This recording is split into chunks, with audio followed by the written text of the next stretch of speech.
जय हिंद दोस्तों, स्वागत है एक बार फिर से आपके अपने YouTube चैनल स्टडी प्लेटफॉर्म में। दोस्तों आज के इस वीडियो में हम लोग घटना चक्र के मध्यकालीन भारत की सीरीज को आगे बढ़ाते हुए दो बहुत ही महत्वपूर्ण टॉपिक यानी मराठा राज्य और संघ मुगल साम्राज्य के विघटन से संबंधित प्रश्नों को देखने वाले हैं। और यह जो वीडियो है दोस्तों हमारा मध्यकालीन भारत का लास्ट वीडियो है। इसके बाद जो है दोस्तों घटना चक्र के मध्यकालीन भारत की सीरीज जो मैंने स्टार्ट की थी वो समाप्त हो गई है। ये हमारा जो है दोस्तों लास्ट वीडियो है। तो अभी तक जिन लोगों ने हमारे चैनल को सब्सक्राइब नहीं किया तो सब्सक्राइब कर लें, बेल आइकन को प्रेस कर लें ताकि नई वीडियो की नोटिफिकेशन आपको समय समय पर मिलती रहे।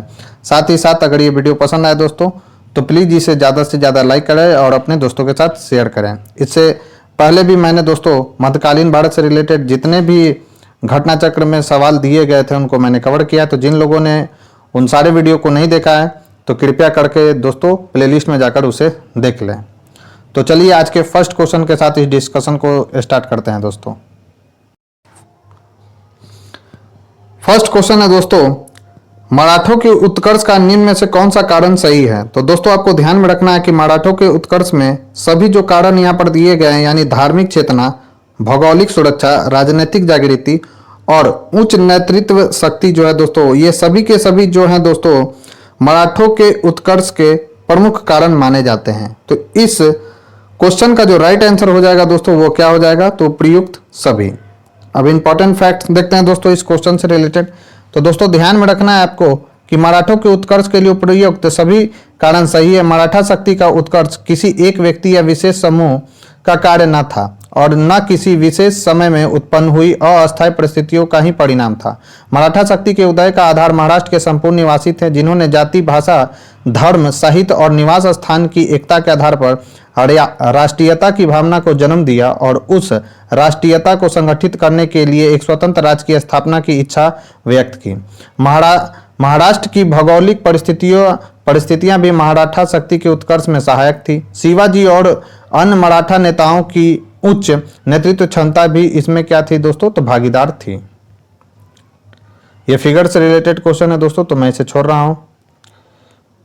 नेक्स्ट क्वेश्चन है दोस्तों, शिवाजी ने मुगलों को किस युद्ध में हराया था। तो याद रखना है दोस्तों शिवाजी ने मुगलों को सलहार के युद्ध में हराया था। राइट आंसर क्या हो जाएगा, सी यानी सलहार। और ये इंपॉर्टेंट क्वेश्चन है दोस्तों, याद रखेंगे। तो शिवाजी ने 1672 ईस्वी में सलहार के युद्ध में मुगलों को हराया था। शिवाजी का जन्म कब हुआ था दोस्तों, 1627 या 1630 ईस्वी में शिवनेर के दुर्ग में हुआ था। शिवाजी ने 1674 ईस्वी में राज्य अभिषेक के बाद छत्रपति की उपाधि धारण की थी। 53 या 50 वर्ष की आयु में यानी 1680 ईस्वी में शिवाजी की क्या हुई थी दोस्तों, मृत्यु हुई थी। नेक्स्ट है दोस्तों, शिवाजी का जन्म कब हुआ तथा उन्होंने छत्रपति की उपाधि धारण कब की। तो याद रखना है दोस्तों शिवाजी का जो जन्म हुआ था 1627 ईस्वी में हुआ था और 1674 ईस्वी में उन्होंने जो है दोस्तों छत्रपति की उपाधि धारण की थी। नेक्स्ट है, वह कौन सा सेना नायक था जिसे बीजापुर के सुल्तान ने 1559 में शिवाजी को दबाने के लिए भेजा गया था। तो वह था दोस्तों अफजल खां। तो राइट आंसर क्या हो जाएगा, बी। तो दोस्तों बीजापुर के सुल्तान 1659 ईस्वी में अफजल खां नामक अनुभवी एवं विश्वस्त सेना नायक को शिवाजी की महत्वाकांक्षाओं पर अंकुश लगाने के लिए भेजा गया था, किंतु कूटनीतिज्ञ शिवाजी ने इसका क्या कर दिया दोस्तों, बगनखा से इसका वध कर दिया था। याद रखना है बगनखा से इन्होंने क्या की थी दोस्तों, शिवाजी ने अफजल खां की हत्या कर दी थी। राइट आंसर क्या हो जाएगा, तो अफजल खां। नेक्स्ट है, शिवाजी मुगलों की कैद से भागने के समय कौन से नगर में कैद थे। तो याद रखना है दोस्तों आगरा के किले में इनको कैद किया गया था। तो याद रखना है शिवाजी मुगलों की कैद से भागने के लिए कौन से नगर में कैद थे, तो आगरा में कैद थे दोस्तों। तो शिवाजी मुगलों की कैद से भागने के समय आगरा नगर के जयपुर भवन में, याद रखना है दोस्तों आगरा नगर के जयपुर भवन में कैद थे। शिवाजी को औरंगजेब ने आगरा में 1666 ईस्वी में कैद कर दिया था दोस्तों। तो ये डेट भी आपको याद रखना है। नेक्स्ट क्वेश्चन है दोस्तों, शिवाजी की राजधानी कहां पर थी। तो याद रखना है दोस्तों शिवाजी ने अपनी राजधानी किसको बनाया था, तो रायगढ़ को बनाया था दोस्तों शिवाजी ने अपनी राजधानी। राइट आंसर हो जाएगा ए। अब इंपॉर्टेंट फैक्ट्स क्या है, तो 1674 ईस्वी में शिवाजी ने अपना राज्य अभिषेक कराया था तथा छत्रपति की उपाधि धारण की एवं रायगढ़ को अपनी राजधानी बनाया। उस युग के महान विद्वान बनारस के पंडित कौन थे दोस्तों? तो पंडित विशेश्वर उर्फ गंगा भट्ट ने उन्हें छत्रपति घोषित करते हुए उनका क्या किया था दोस्तों? राज्याभिषेक कराया था। नेक्स्ट है, शिवाजी की राजधानी कहाँ थी दोस्तों? तो शिवाजी की राजधानी थी दोस्तों रायगढ़। राइट आंसर हो जाएगा ए। नेक्स्ट है दोस्तों, शिवाजी का छत्रपति के रूप में औपचारिक राज्याभिषेक कहां पर हुआ था दोस्तों? तो यह हुआ था रायगढ़ में। राइट आंसर हो जाएगा सी। नेक्स्ट है दोस्तों, शिवाजी के गुरु का नाम क्या था? तो याद रखना है दोस्तों, शिवाजी के धार्मिक गुरु का नाम क्या था? तो रामदास था दोस्तों। अगर राजनीतिक गुरु के बारे में पूछा जाए दोस्तों कि कौन थे शिवाजी के राजनीतिक गुरु, तो उनके दादा थे दोस्तों कोंड देव। तो ये भी पॉइंट आपको ध्यान में रखना है। इनकी माता का नाम क्या था? तो जीजाबाई था। तो शिवाजी के गुरु रामदास थे। इन्हें समर्थ गुरु रामदास कहा जाता है। इन्होंने 12 वर्ष तक पूरे भारत का भ्रमण किया। इनकी महत्वपूर्ण रचना है दोस्तों 10 बोध में आध्यात्मिक जीवन के समन्वयवादी सिद्धांतों का वर्णन मिलता है। शिवाजी व मराठा साम्राज्य के उत्थान में महाराष्ट्र के संतों का उल्लेखनीय योगदान रहा है दोस्तों। नेक्स्ट है, छत्रपति शिवाजी से संबंधित निम्नलिखित घटनाओं को कालक्रमानुसार व्यवस्थित कीजिए तथा नीचे दिए गए कूट से सही उत्तर का चयन कीजिए। चाकन के किले पर विजय, अफजल खां का प्रकरण, और तीसरा मुगलों से मतभेद का प्रारंभ। फिर है दोस्तों सूरत पर आक्रमण। तो इसका राइट आंसर क्या हो जाएगा दोस्तों? तो सबसे पहले हो जाएगा दोस्तों, इसका राइट आंसर दे रहा है क्या? तो 1-3-2-4। 1-3-2-4 कहने का अर्थ क्या है दोस्तों? सबसे पहले कौन होगा? तो सबसे पहले उन्होंने चाकन के किले को जीता था। फिर उसके बाद मुगलों से उनका मतभेद प्रारंभ हुआ था, और उसके बाद क्या हुआ था दोस्तों? तो अफजल खां का प्रकरण किया गया था इनके द्वारा। और लास्ट में कौन सा हो जाएगा दोस्तों? तो लास्ट में हो जाएगा दोस्तों कौन सा? तो लास्ट में हो जाएगा दोस्तों सूरत पर आक्रमण, तथा उसको लूट लिया गया था शिवाजी के द्वारा। राइट आंसर हो जाएगा ए। तो शिवाजी, छत्रपति शिवाजी से संबंधित घटनाओं का व्यवस्थित कालक्रम है दोस्तों। चाकन किले पर विजय कब किया गया था? 1648 ईस्वी में। मुगलों से मतभेद प्रारंभ हुआ था 1657 में। अफजल खां का प्रकरण हुआ था दोस्तों 1659 ईस्वी में। और सूरत पर आक्रमण तथा उसको लूटा गया था शिवाजी के द्वारा कब दोस्तों? तो 1664 ईस्वी में। नेक्स्ट है दोस्तों, अष्टप्रधान नाम की मंत्री परिषद थी। तो यह मराठा प्रशासन से संबंधित है दोस्तों। अष्टप्रधान, अष्टदिग्गज पूछा जाए दोस्तों तो किनके दरबार में अष्टदिग्गज रहते थे? तो कृष्ण देव राय के दरबार में अष्टदिग्गज रहते थे दोस्तों। तो कंफ्यूज नहीं होना। अष्टप्रधान शिवाजी के प्रशासन से यानी मराठा प्रशासन से रिलेटेड है, और अष्टदिग्गज जो है दोस्तों कृष्ण देव से रिलेटेड है, याद रखना है। तो शिवाजी ने राज्य के प्रशासन के लिए केंद्रीय स्तर पर अष्टप्रधान की व्यवस्था की, जिसके अंतर्गत 8 मंत्रियों की नियुक्ति किया गया, जिसमें पेशवा, अमात्य, मंत्री, सचिव, सुमंत, सेनापति और पंडित राव एवं न्यायाधीश शामिल थे। ये शिवाजी के राज्य प्रशासन में आधुनिक काल के सचिवों की भांति कार्य करते थे। इनका कार्य राजा को परामर्श देना मात्र था। इसे किसी भी अर्थ में मंत्रिमंडल नहीं कहा जा सकता। प्रत्येक मंत्री राजा के प्रति उत्तरदायी था। ये निम्न प्रकार के थे। पेशवा का काम क्या था दोस्तों? तो पेशवा थे दोस्तों राजा का प्रधानमंत्री। आमत तथा मजमुआदार क्या थे दोस्तों? तो वित्त और राजस्व मंत्री थे। उन्हें आमत या मजमुआदार कहा जाता था। वाकिया नवीस या मंत्री कौन थे दोस्तों? तो राज्य के दैनिक कार्यों तथा दरबार की प्रतिदिन की कार्यवाही का विवरण रखता था कौन दोस्तों? तो वाक्यान्विस मंत्री। सचिव अथवा सुरुन्विस कौन थे दोस्तों? तो राजकीय पत्र व्यवहार का कार्य देखना इनके हाथों में था। सुमंत या दबीड़ कौन थे? तो विदेश मंत्री थे।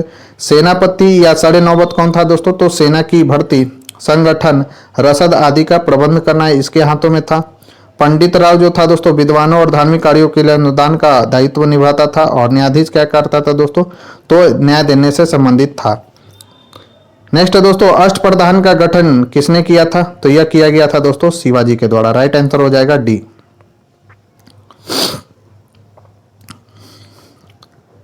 नेक्स्ट है दोस्तों, रिपीटेड क्वेश्चन है, अष्टप्रधान मंत्री परिषद किसके राज प्रबंध में सहायता करती थी? तो याद रखना है दोस्तों शिवाजी के राज प्रबंध में सहायता करती थी अष्टप्रधान मंत्री परिषद। राइट आंसर हो जाएगा डी। यानी 65 और 66 बीपीएससी में रिपीटेड क्वेश्चन पूछा गया दोस्तों। तो घटना चक्र को अच्छे से देखकर जाना है बीपीएससी में, जो 12 फरवरी को होने वाला है प्रीलिम्स का एग्जाम। नेक्स्ट है दोस्तों, शिवाजी के अष्टप्रधान में निम्नलिखित अधिकारी थे। तो याद रखना है दोस्तों इसका राइट आंसर क्या हो जाएगा? सभी थे। मजूमदार थे, दबीड़ थे, वाकनीस था, और सुन्नीस भी इसमें शामिल था दोस्तों। तो राइट आंसर हो जाएगा 1 2 3 4 सभी। नेक्स्ट है दोस्तों, शिवाजी के समय सरनोबात का पद संबंध था, तो यह संबंध था दोस्तों सैन्य प्रशासन से। सरनोबात किसको कहा जाता था? जो सैन्य प्रशासन से रिलेटेड अधिकारी था दोस्तों, उसको सरनोबात कहा जाता था। राइट आंसर हो जाएगा सैन्य प्रशासन। नेक्स्ट है दोस्तों, शिवाजी के अष्टप्रधान को जो सदस्य विदेशी मामले की देखरेख करता था वह था दोस्तों सुमंत। सुमंत जो थे दोस्तों विदेशी मामलों की देखरेख करने से संबंधित मंत्री थे। तो राइट आंसर क्या हो जाएगा? तो डी। नेक्स्ट है, शिवाजी के शासनकाल में विदेश मंत्री को क्या कहा जाता था? तो क्या कहा जाता था दोस्तों? सुमंत कहा जाता था। नेक्स्ट है दोस्तों, अष्ट प्रधान मंत्री परिषद किसके राज्य प्रबंध में सहायता करती थी? तो शिवाजी के राज प्रबंध में अष्ट प्रधान मंत्री परिषद सहायता करती थी दोस्तों। नेक्स्ट है दोस्तों, कथन और कारण से रिलेटेड सवाल। कथन है, राज्य के मामले में शिवाजी एक मंत्री परिषद से परामर्श लेते थे। सही बात है, जिसे अष्ट प्रधान कहा गया। प्रत्येक मंत्री अपने विभाग का स्वतंत्र प्रभार रखता था। तो इसका राइट आंसर क्या हो जाएगा दोस्तों? सी। स्वतंत्र प्रभार नहीं था, बल्कि वो राजा के प्रति उत्तरदायी था दोस्तों। तो याद रखना है, जवाब दे था। तो ए सही है, किंतु कारण जो दिया गया दोस्तों वह गलत है। तो शासन में शिवाजी की सहायता के लिए 8 बड़े अधिकारी या मंत्री थे। वे एक मंत्री परिषद की तरह कार्य नहीं करते थे। प्रत्येक मंत्री अपने अपने विभाग का प्रधान था और यह शिवाजी की इच्छा पर निर्भर था कि वह उनसे पृथक पृथक अथवा सम्मिलित रूप से सलाह ले। उनकी सलाह को मानने के लिए भी शिवाजी बाध्य नहीं थे। ये 8 प्रधान वस्तुतः शिवाजी के सचिव की भांति कार्य करते थे। शिवाजी द्वारा दिए गए आदेशों का पालन करना और विस्तृत रूप से शासन की देखभाल करना उनका प्रमुख दायित्व था। अतः ए सही है और आर गलत है दोस्तों। नेक्स्ट है, निम्नलिखित में से कौन सी मुद्रा छत्रपति शिवाजी के राज्य में प्रचलित रजत मुद्रा नहीं थी? तो याद रखना है दोस्तों, रूका जो थी दोस्तों छत्रपति शिवाजी के राज्य में प्रचलित मुद्रा नहीं थी, जबकि रुपया, लाड़ी और टका ये जो था दोस्तों शिवाजी के राज्य में प्रचलित रजत मुद्राएं थी दोस्तों। नेक्स्ट है, संभाजी के बाद मराठा प्रशासन को निम्नलिखित में से किसने सरल और कारगर बनाया था? तो वे थे दोस्तों बालाजी विश्वनाथ। और ये पेशवा साम्राज्य के जो थे दोस्तों संस्थापक भी थे बालाजी विश्वनाथ। तो याद रखना है। तो राइट आंसर क्या हो जाएगा? बी। तो दोस्तों संभाजी के बाद मराठा प्रशासन को पेशवा बालाजी विश्वनाथ ने सरल एवं कारगर बनाया। मराठा छत्रपति शाहू ने बालाजी को पेशवा के पद पर नियुक्त किया। नवंबर 1713 में केवल बालाजी तथा उसके परिवार के लिए ही नहीं अपितु संपूर्ण मराठा जाति के लिए भी महत्वपूर्ण था, क्योंकि इस समय में सत्ता छत्रपति के हाथों से निकलकर पेशवा के हाथों में स्थानांतरित हो गई। बालाजी विश्वनाथ की सबसे बड़ी उपलब्धि मुगलों तथा मराठों के मध्य एक अस्थायी समझौते की व्यवस्था थी, जिसमें दोनों पक्षों के अधिकारों तथा प्रभाव क्षेत्र की विधिवत व्यवस्था की गई थी दोस्तों। नेक्स्ट क्वेश्चन है दोस्तों, निम्नलिखित को उनके शासनकाल के क्रम में व्यवस्थित कीजिए। तो सबसे पहले कौन आएंगे दोस्तों? तो बालाजी विश्वनाथ आएंगे। उसके बाद कौन आएंगे दोस्तों? तो बाजीराव आएंगे। उसके बाद आएंगे दोस्तों बालाजी बाजीराव, और लास्ट में कौन आएंगे दोस्तों? तो माधवराव आएंगे। तो इसका राइट आंसर हो जाएगा 3, 1, 2, 4। राइट आंसर हो जाएगा सी। तो दोस्तों बालाजी विश्वनाथ का शासनकाल 1713 से लेकर 1720 ईस्वी के बीच है। 1720 ईस्वी में शाहू ने बालाजी विश्वनाथ के बड़े पुत्र बाजीराव प्रथम को पेशवा नियुक्त किया। बाजीराव प्रथम का कार्यकाल कब से कब तक रहा दोस्तों? तो 1720 से 1740 ईस्वी तक। बालाजी बाजीराव 1740 ईस्वी में बाजीराव की मृत्यु के पश्चात पेशवा बने तथा 1761 ईस्वी तक पेशवा रहे। माधवराय का जो शासनकाल है दोस्तों 1761 से लेकर कब तक है? तो 1772 तक है।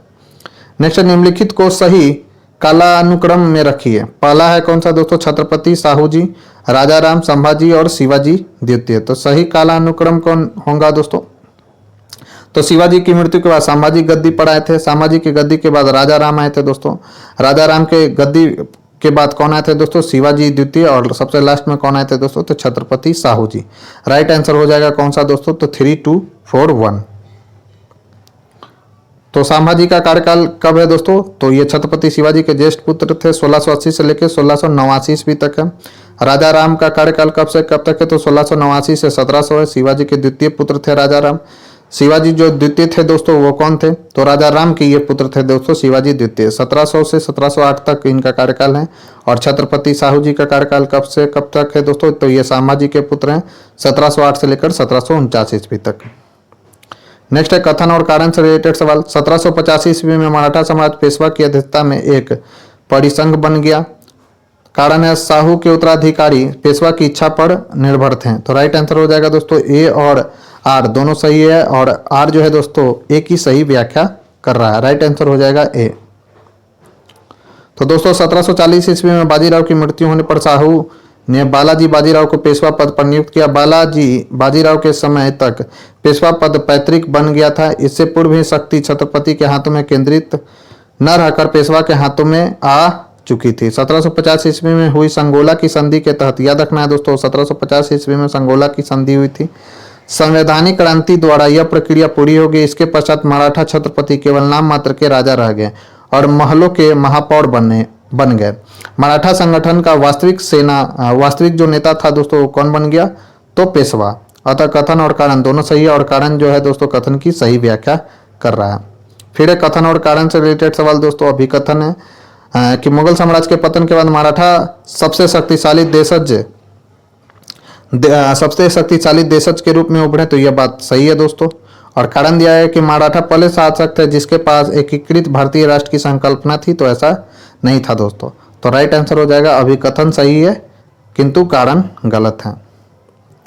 तो मुगल साम्राज्य के पतन के बाद मराठा सबसे शक्तिशाली देशज शक्ति के रूप में उभरे। मराठा शक्ति के उदय का आधार महाराष्ट्र के संपूर्ण निवासी थे, जिन्होंने जाति, भाषा, धर्म, साहित्य और निवास स्थान की एकता के आधार पर राष्ट्रीयता की भावना को जन्म दिया, और उस राष्ट्रीयता को संगठित करने के लिए मराठा शासकों ने स्वतंत्र मराठा राज्य की स्थापना की। परंतु मराठों में एकीकृत भारतीय राष्ट्र की संकल्पना का क्या था दोस्तों, अभाव था। इसी कारण इनकी आलोचना भी की जाती है। नेक्स्ट है, किसके समय से मराठा राजा नाचीज हो गया और पेशवा वास्तविक शासक बना? तो कौन थे दोस्तों, तो बालाजी बाजीराव। बालाजी बाजीराव के समय मराठा जो राजा थे दोस्तों नाचीज हो गए और पेशवा वास्तविक शासक बन गए थे दोस्तों। काफी ज्यादा महत्वपूर्ण सवाल है, याद रखेंगे दोस्तों। नेक्स्ट है, औरंगजेब की मृत्यु के समय मराठा नेतृत्व किसके हाथों में था दोस्तों? तो याद रखना है, औरंगजेब की मृत्यु के समय मराठा जो नेतृत्व था दोस्तों वह ताराबाई के हाथों में था। तो राइट आंसर क्या हो जाएगा दोस्तों, तो डी ताराबाई। और इनकी तुलना जो है दोस्तों महिला है ताराबाई, इनकी तुलना पेशवा बाजीराव प्रथम और शिवाजी के साथ की जाती है। और पूरे मराठा साम्राज्य में सबसे शक्तिशाली महिला माना गया है दोस्तों ताराबाई को। और औरंगजेब की मृत्यु के समय कौन थे दोस्तों, तो ताराबाई थे। काफी ज्यादा महत्वपूर्ण सवाल है, ध्यान रखेंगे। तो राजा राम 1789 से 1700 ईस्वी तक शाहू के प्रतिनिधि के रूप में मराठा का नेतृत्व करता रहा। राजा राम की मृत्यु के बाद उसकी विधवा पत्नी ताराबाई ने अपने 4 वर्षीय पुत्र को शिवाजी द्वितीय के नाम से गद्दी पर बैठाया और मुगलों से स्वतंत्रता संघर्ष जारी रखा। औरंगजेब की मृत्यु के समय मराठा नेतृत्व ताराबाई के हाथों में था दोस्तों। नेक्स्ट, निम्नलिखित मराठा देवियों में जिसने 1700 ईस्वी में आगे मुगल साम्राज्य के विरुद्ध संघर्ष का नेतृत्व किया हुआ कौन थी? तो कौन थी दोस्तों, तो ताराबाई थी। राइट आंसर क्या हो जाएगा दोस्तों, तो इसका राइट आंसर हो जाएगा सी यानी ताराबाई। तो राजा राम की मृत्यु के बाद उसका अल्पवयस्क पुत्र शिवाजी द्वितीय शासक बना तथा राजा राम की पत्नी ताराबाई उसकी संरक्षिका बनी। ताराबाई एक तेजस्वी महिला थी। उसने मुगलों से संघर्ष जारी रखा तथा रायगढ़, सतारा, सिंहगढ़ के किलों को मुगलों से क्या कर लिया दोस्तों, तो जीत लिया। नेक्स्ट है दोस्तों, सरंजामी प्रथा किससे संबंधित है? तो याद रखना है दोस्तों, यह मराठा भू राजस्व प्रथा है, सरंजामी प्रथा। राइट आंसर हो जाएगा ए।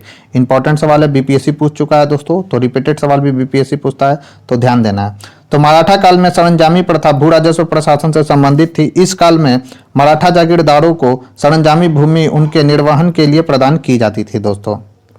नेक्स्ट है, सुरक्षा के लिए मराठों के राजस्व के दावों को किस नाम से जाना जाता था? तो याद रखना है दोस्तों, सुरक्षा के लिए मराठों के राजस्व के दावों को चौथ के नाम से जाना जाता था दोस्तों। राइट आंसर हो जाएगा बी। तो चौथ उन प्रांतों से लिया जाता था जिन्हें मुगलई कहा जाता था। इस कर के बदले में पड़ोसी राज्यों को मराठा के आक्रमण तथा लूटपाट से बचने का आश्वासन प्राप्त हो जाता था दोस्तों। नेक्स्ट है, एक इतिहासकार ने पानीपत की तीसरी लड़ाई को स्वयं देखा, वो कौन था दोस्तों? तो वह थे काशीराज पंडित। काशीराज पंडित एक इतिहासकार थे दोस्तों, और पानीपत की तीसरी लड़ाई को उन्होंने स्वयं देखा था। राइट आंसर हो जाएगा बी। तो दोस्तों पानीपत की तीसरी लड़ाई 14 जनवरी 1761 को सदाशिव भाव के नेतृत्व में मराठा सेना और अहमद शाह अब्दाली के नेतृत्व में अफगान सेना के बीच हुई, जिसमें मराठा बुरी तरीके से पराजित हुए थे दोस्तों। काशीराज पंडित इस युद्ध के प्रत्यक्षदर्शी थे। उनके अनुसार पानीपत का तीसरा युद्ध मराठों के लिए प्रलयकारी सिद्ध हुआ। इसी युद्ध में मराठा की हार की सूचना बालाजी बाजीराव को एक व्यापारी द्वारा कूट संदेश के रूप में पहुंचाई गई दोस्तों। नेक्स्ट है दोस्तों, अहमद शाह अब्दाली के भारत पर आक्रमण और पानीपत की तीसरी लड़ाई लड़ने का तत्कालीन कारण क्या था? तो तत्कालीन कारण क्या था दोस्तों? तो इसका तत्कालीन कारण था दोस्तों क्या था? इंपॉर्टेंट सवाल है पहला बात। तो वह मराठों द्वारा लाहौर से अपने वायसराय तैमूर शाह के निष्कासन का बदला लेना चाहते थे दोस्तों, यही इसका तत्कालीन कारण था दोस्तों। राइट आंसर हो जाएगा ए। तो दोस्तों पानीपत की लड़ाई का तत्कालीन कारण यह था कि अहमद शाह अब्दाली अपने वायसराय तैमूर शाह के मराठों द्वारा लाहौर से निष्कासन का बदला लेना चाहता था दोस्तों। नेक्स्ट है, पानीपत के तीसरे युद्ध में निम्न में से किसने मराठों को हराया था दोस्तों? तो अफगानों ने मराठों को हराया था। तो पानीपत का तीसरा युद्ध 14 जनवरी 1761 को मराठा तथा अहमद शाह अब्दाली के बीच हुआ। मराठा सेना का नेतृत्व किसने किया? सदाशिवराव भाऊ ने किया। इस युद्ध में मराठे बुरी तरीके से पराजित हुए।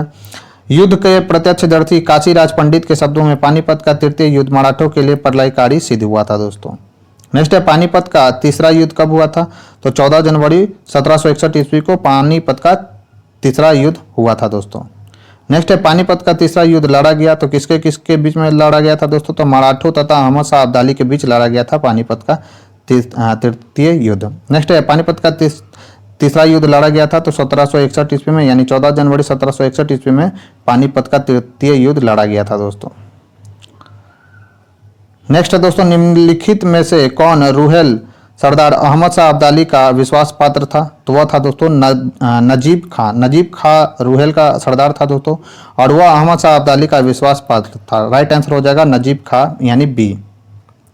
इंपॉर्टेंट फैक्ट देखते हैं। तो जनवरी 1757 में अहमद शाह अब्दाली दिल्ली में प्रवेश कर गया और उसने मथुरा तथा आगरा तक लूटमार की। अपनी वापसी से पहले अब्दाली भारत में आलमगीर द्वितीय को सम्राट और इमादुल मुल्क को वजीर और रुहेला सरदार नजीबुद्दौला यानी जिसे हम लोग नजीब खां के नाम से जानते हैं दोस्तों, को साम्राज्य का मीर बख्शी और अपना मुख्य एजेंट बनाकर वापस चला गया दोस्तों। नेक्स्ट है दोस्तों, मोडी लिपि का प्रयोग किसके विलेखों में किया गया है? तो मराठों के अभिलेखों में जो है दोस्तों मोडी लिपि का प्रयोग किया गया है। अब हम लोग दोस्तों मुगल साम्राज्य के विघटन से संबंधित अब तक जितने भी सवाल विभिन्न स्टेट पीसीएस तथा आईएएस प्री में पूछे गए उनको हम लोग एक एक कर देखेंगे दोस्तों। तो फर्स्ट सवाल है दोस्तों, औरंगजेब की 1707 ईस्वी में मृत्यु होने के बाद सत्ता किसने संभाली थी दोस्तों? तो बहादुर शाह प्रथम ने संभाली थी दोस्तों, क्योंकि यह औरंगजेब का ज्येष्ठ पुत्र था। तो राइट आंसर हो जाएगा ए। तो 1707 ईस्वी में औरंगजेब की मृत्यु के बाद उसके 63 वर्षीय पुत्र मुअज्जम, जिसे शाह आलम के भी नाम से हम लोग जानते हैं दोस्तों, बहादुर शाह प्रथम के नाम से सत्ता संभाली। उसने 1707 से 1712 ईस्वी तक की अवधि में क्या किया था दोस्तों? तो शासन किया था।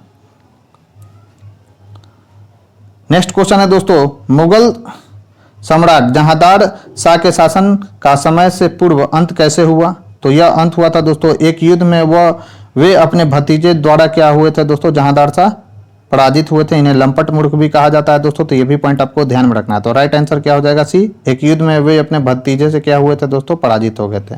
तो जहांदार शाह मुगल राजवंश में एक ऐसा प्रथम बादशाह था जो शासन कार्य के नितांत अयोग्य सिद्ध हुआ। उसने तत्कालीन शक्तिशाली अमीर जुल्फिकार खां की सहायता से गद्दी प्राप्त की थी दोस्तों। वह एक युद्ध में अपने भतीजे फर्रुखसियर द्वारा पराजित हुआ और 1713 ईस्वी में उसकी हत्या कर दी गई। फर्रुखसियर को गद्दी पर किसने बैठाया था दोस्तों? तो सैयद बंधुओं ने बैठाया था। सैयद बंधु कौन थे दोस्तों? तो हुसैन अली खां और अब्दुल्ला जो थे दोस्तों, याद रखना है, ये सैयद बंधु के नाम से जाने जाते हैं। इनको नृप निर्माता कहा जाता है दोस्तों। नेक्स्ट क्वेश्चन है दोस्तों, निम्नलिखित में से किस मुगल सम्राट ने अंग्रेजों को बंगाल में शुल्क मुक्त व्यापार की सुविधा प्रदान की थी? तो वह था दोस्तों फर्रुखसियर। फर्रुखसियर वह मुगल सम्राट था दोस्तों जिसने अंग्रेजों को बंगाल में शुल्क मुक्त व्यापार की सुविधा प्रदान की थी। राइट आंसर हो जाएगा डी। तो 1717 ईस्वी में फर्रुखसियर के समय एक फरमान जारी किया गया जिसमें अंग्रेजों को 3000 वार्षिक कर देकर बंगाल में बिना अतिरिक्त चुंगी दिए व्यापार करने के अधिकार की पुष्टि की गई दोस्तों। नेक्स्ट, निम्नलिखित में से कौन मुगल काल में राजा बनाने वाला थे दोस्तों? तो मैंने आपसे कहा था कि इनको नृप निर्माता कहा जाता है, तो हुसैन अली और अब्दुल्ला को जो है दोस्तों नृप निर्माता कहा जाता है। राइट आंसर हो जाएगा ए। तो उत्तरकालीन मुगल राजनीति में ऐसे शक्तिशाली सरदारों का उत्थान हुआ जो अब सम्राट निर्माता की भूमिका निभाने लगे, यानी किंग मेकर। 1713 ईस्वी से 1720 ईस्वी तक मुगल दरबार में सैयद बंधु अब्दुल्ला खां और हुसैन अली सबसे शक्तिशाली थे। ये लोग हिंदुस्तानी दल के नेता थे। ये सम्राट निर्माता के रूप में विख्यात थे।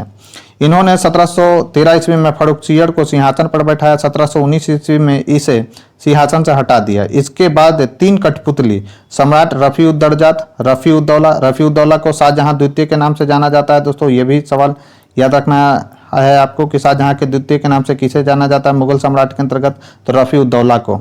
और मोहम्मद शाह को सैयद बंधुओं ने सिंहासन पर बैठाया। मोहम्मद शाह के शासनकाल में सैयद बंधुओं का क्या हुआ था दोस्तों, तो पतन हो गया था।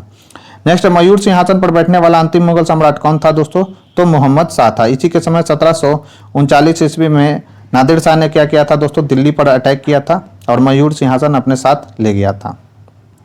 और यह प्रथम मुगल सम्राट था दोस्तों जिसको विदेशों में कैद किया गया था, तो ये भी पॉइंट याद रखना है।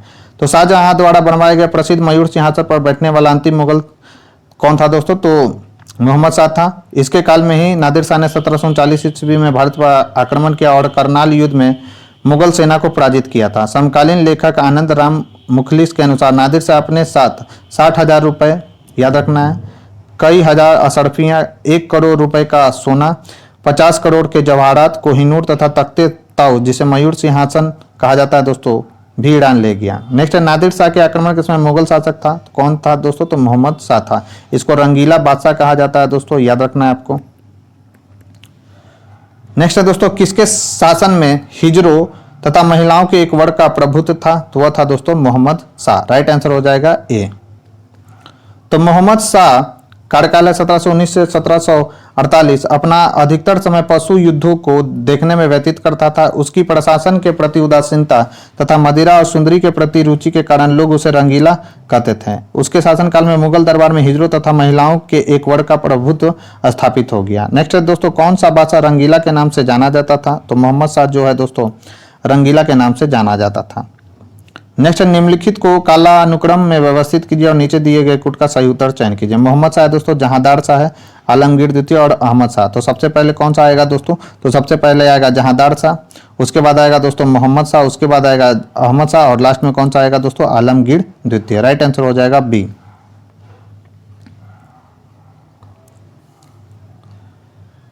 नेक्स्ट क्वेश्चन है दोस्तों, निम्नलिखित में से किस मुगल बादशाह को वजीर गाजुद्दीन ने दिल्ली में दाखिल नहीं होने दिया था, तो वह था दोस्तों शाह आलम द्वितीय। शाह आलम जो द्वितीय था दोस्तों, उसका एक वजीर था गाजीउद्दीन। जब वो दिल्ली में प्रवेश कर रहे थे शाह आलम द्वितीय, तो उसे दाखिल होने नहीं दिया गया था दोस्तों। तो राइट आंसर हो जाएगा बी। तो दोस्तों याद रखना है आपको कि शाह आलम द्वितीय का कार्यकाल कब से कब तक है, तो 1759 से लेकर 1806 ईस्वी तक। उसका वास्तविक नाम अली गौहर था। अपने पिता आलमगीर द्वितीय की मृत्यु के समय वह बिहार में था, याद रखना है दोस्तों। यद्यपि उसे मुगल बादशाह घोषित कर दिया गया था, किंतु मुगल दरबार की गुटबाजी के चलते वह बिहार में रहा। उस समय वजीर गाजीउद्दीन था। 1765 से 1771 ईस्वी तक यह अंग्रेजों के संरक्षण में इलाहाबाद में रहा। 1772 ईस्वी में मराठों की सहायता से ही वह दिल्ली पहुंच सका। शाह आलम द्वितीय के समय में ही दिल्ली पर अंग्रेजों का क्या हुआ था दोस्तों, तो अधिकार हो गया था। तो ये भी पॉइंट याद रखना है आपको। नेक्स्ट है, अंतिम मुगल सम्राट बहादुर शाह था, उसके पिता का नाम क्या था दोस्तों, तो उसके पिता का नाम था अकबर शाह द्वितीय। राइट आंसर हो जाएगा क्या, तो बी। तो अंतिम मुगल सम्राट बहादुर शाह द्वितीय अथवा बहादुर शाह जफर के पिता का नाम अकबर शाह द्वितीय था। वह अंग्रेजों का पेंशन भोगी था तथा दिल्ली के लाल किले में शाही संस्थान का प्रमुख था और शाही खिताब का उपभोग नाम मात्र के लिए करता था। 1862 ईस्वी में इसकी रंगून में मृत्यु हो गई थी दोस्तों, तो याद रखना है। नेक्स्ट है, भारत का आखिरी मुगल सम्राट कौन था दोस्तों, तो बहादुर शाह जफर था। जफर नाम से ये जो है दोस्तों कविताएं लिखता था, तो इसलिए इसका नाम पड़ गया था बहादुर शाह जफर। सॉरी। नेक्स्ट, निम्नलिखित कथनों में से कौन बहादुर शाह जफर के बारे में सही नहीं है। वह बिना सम्राट का सम्राट था, यह सही है। इब्राहिम जौक और असद उल्ला खां गालिब उसके कविता के शिक्षक थे, सही है दोस्तों। हसन अस्करी उसके आध्यात्मिक निर्देशक थे, तो यह भी बात सही है। वह 1 लाख रुपए से कम प्रति माह ईस्ट इंडिया कंपनी से पेंशन के रूप में प्राप्त करता था, तो यह बात जो है दोस्तों गलत है। तो बहादुर शाह जफर को ईस्ट इंडिया कंपनी की ओर से प्रति माह 1 लाख रुपए पेंशन, 15 लाख रुपए उनकी अन्य परिसंपत्तियों के लिए किराए के तौर पर और 1,000 रुपए पारिवारिक खर्च के तौर पर मिलते थे। अतः विकल्प डी सही नहीं है। अन्य तीनों कथन बिल्कुल सही हैं। नेक्स्ट है दोस्तों, मुगल बादशाह बहादुर शाह जफर के बारे में कहा जाता है कि उसके साम्राज्य की सीमा थी। तो उसके साम्राज्य की सीमा थी दोस्तों क्या, तो ई लगा हुआ है। तो मुगल बादशाह बहादुर शाह जफर के साम्राज्य की सीमा के संदर्भ में दिए गए विकल्पों में से कोई सही नहीं है। अंतिम तुगलक शासक नासिरुद्दीन महमूद के बारे में कहा गया था कि संसार के स्वामी का शासन दिल्ली के पालन तक फैला है। बिहार लोक सेवा आयोग ने इस प्रश्न को मूल्यांकन से बाहर कर दिया दोस्तों। नेक्स्ट है दोस्तों, निम्नलिखित में से कौन अवध का प्रथम नवाब था। तो अवध का प्रथम नवाब सआदत खां था दोस्तों। काफी ज्यादा महत्वपूर्ण सवाल है, याद रखेंगे कि अवध का प्रथम नवाब कौन था, तो सआदत खां था। तो अवध का प्रथम नवाब सआदत खां था। तुरानियों ने हैदराबाद राज्य की स्थापना की थी जो स्वतंत्रता प्राप्ति तक बना रहा, और ईरानियों ने अवध राज्य की स्थापना की। 1722 ईस्वी में सआदत खां को अवध का सूबेदार नियुक्त किया गया, जहां उसने अपने भतीजे और उत्तराधिकारी सफदरजंग के माध्यम से स्वतंत्र शासन किया और स्वयं शाही दरबार में ऊंची राजनीति खेलता रहा। 1739 ईस्वी में इसकी मृत्यु के बाद उसके उत्तराधिकारी सफदरजंग ने बादशाह के प्रति नाम मात्र की निष्ठा रखना भी अस्वीकार कर दिया था दोस्तों। नेक्स्ट है दोस्तों, निम्नलिखित में से कौन हैदराबाद के स्वतंत्र राज्य का संस्थापक था। तो कौन था दोस्तों, तो चिनकिलिच खां। इन्हें निजाम के नाम से भी हम लोग जानते हैं, याद रखना है। और याद रखना है दोस्तों, सहायक संधि पर हस्ताक्षर करने वाला पहला राज्य कौन था, जो कि 1798 ईस्वी में हस्ताक्षर किया था, तो वो था दोस्तों हैदराबाद। और किसने किया था दोस्तों हस्ताक्षर, तो चिनकिलिच खां ने। तो दोस्तों याद रखना है कि हैदराबाद में स्वतंत्र राज्य की स्थापना 1724 ईस्वी में चिनकिलिच खां उर्फ निजाम उल मुल्क ने की थी। अक्टूबर 1724 ईस्वी में सुकर खेड़ा के युद्ध में दक्कन के मुगल गवर्नर मुबारिज खां के मारे जाने के बाद निजामुल मुल्क दक्कन का वास्तविक सेनापति बन गया था दोस्तों। नेक्स्ट है, भारतीय इतिहास के संदर्भ में निम्नलिखित कथनों में से कौन सा सही है। कौन सा सही है दोस्तों, हैदराबाद राज्य से आरकोट की निजामत का उदय हुआ, गलत है। विजयनगर साम्राज्य में मैसूर राज्य का उदय हुआ दोस्तों 1798, सही बात है। रुहेलखंड राज्य का गठन अहमद शाह दुर्रानी द्वारा अधिकृत राज्य क्षेत्र में हुआ था, तो यह भी बात बिल्कुल गई है, गलत है दोस्तों। तो राइट आंसर क्या हो जाएगा, केवल 2 ही सही है, यानी विजयनगर साम्राज्य में मैसूर राज्य का उदय हुआ था। तो दोस्तों आपको ध्यान में रखना है कि आरकोट या कर्नाटक रियासत का उदय उत्तर पूर्वी मुगल काल में सीधे मुगल सत्ता से हुआ था, तक कथन एक असत्य है। 1339 ईस्वी में पूर्व मैसूर विजय साम्राज्य का भाग था। वादु वंश या वडियार वंश ने इसे विजयनगर से पृथक कर स्वतंत्र सत्ता की स्थापना किया था, कथन 2 सत्य है। अहमद शाह दुरानी ने भारत में राज्य क्षेत्र अधिकृत नहीं किया था। रुहेलखंड में पहले ही बड़े संख्या में रुहेल अफगान बस गए थे। अब्दाली के आक्रमण के पश्चात मुगल बादशाह ने अली मोहम्मद खां के नेतृत्व में रुहेलखंड रियासत को मान्यता दिया था, कथन 3 भी गलत है दोस्तों। नेक्स्ट, निम्नलिखित में से किसने दिल्ली में खगोलीय वेधशाला जिसे जंतर मंतर कहा जाता है बनाई थी दोस्तों, तो वह कौन था, तो जयसिंह द्वितीय था दोस्तों। याद रखना है, सवाई जयसिंह के नाम से भी फेमस है। और ये सवाई मान राजा और सवाई मान की उपाधि इनको किसने दिया था दोस्तों, तो याद रखना है जहांदार शाह ने दिया था दोस्तों। याद रखना है, काफी ज्यादा महत्वपूर्ण है। तो जयसिंह द्वितीय ने दिल्ली में खगोलीय वेधशाला जंतर मंतर बनाई थी। इसने दिल्ली के अतिरिक्त कहाँ पर बनाया था दोस्तों, तो उज्जैन, मथुरा, वाराणसी, जयपुर में भी वेधशाला बनाए थे। सवाई जयसिंह के नाम से जाना जाता है दोस्तों। और याद रखना है कि सवाई की उपाधि इनको किसने दिया था, तो जहांदार शाह ने दिया था दोस्तों। नेक्स्ट है, महाराजा जयसिंह द्वितीय ने वेधशाला बनाई थी, कहां पर बनाई थी दोस्तों, तो दिल्ली में भी बनाया गया था इनके द्वारा, जयपुर में भी, उज्जैन में भी और वाराणसी में भी इनके द्वारा बनाया गया था। राइट आंसर हो जाएगा 1 2 3 4। नेक्स्ट है दोस्तों, 1773 ईस्वी में जिंज मोहम्मद शाही पुस्तक जो नक्षत्र संबंधी ज्ञान से संबंधित है के लेखक थे दोस्तों, तो जयपुर के राजा सवाई जयसिंह थे दोस्तों। तो राइट आंसर क्या हो जाएगा, तो सी। तो याद रखना है दोस्तों, 18वीं शताब्दी का सबसे श्रेष्ठ राजपूत राजा आमेर का सवाई जयसिंह था। इसने जयपुर शहर की स्थापना की थी तथा उसे विज्ञान और कला का केंद्र बनाया।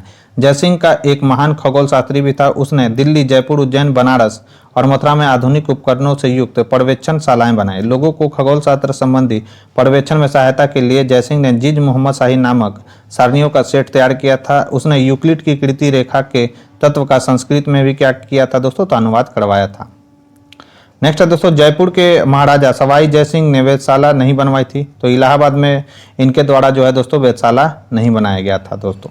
और ये आज के डिस्कशन का हमारा लास्ट सवाल था दोस्तों। और यहाँ पर जो है दोस्तों हमारा मध्यकालीन भारत जो कि मैंने घटना चक्र की सीरीज स्टार्ट की थी वो आकर यहाँ पर इस क्वेश्चन से समाप्त होता है। तो दोस्तों ये वीडियो कैसा लगा आपको मुझे कमेंट बॉक्स में लिखकर जरूर बताएं। साथ ही साथ अगर ये वीडियो पसंद आए दोस्तों तो प्लीज़ इस वीडियो को ज़्यादा से ज़्यादा लाइक करें और अपने दोस्तों के साथ शेयर करें। चैनल पर पहली बार आए हैं तो चैनल को सब्सक्राइब कर ले, बेल आइकन को प्रेस कर ले ताकि नई वीडियो की नोटिफिकेशन जो है दोस्तों आपको समय समय पर मिलती रहे। तो आज के लिए बस इतना ही दोस्तों, मिलते हैं हम अपने नेक्स्ट वीडियो में। तब तक के लिए बने रहे हमारे यूट्यूब चैनल के साथ। Thank you.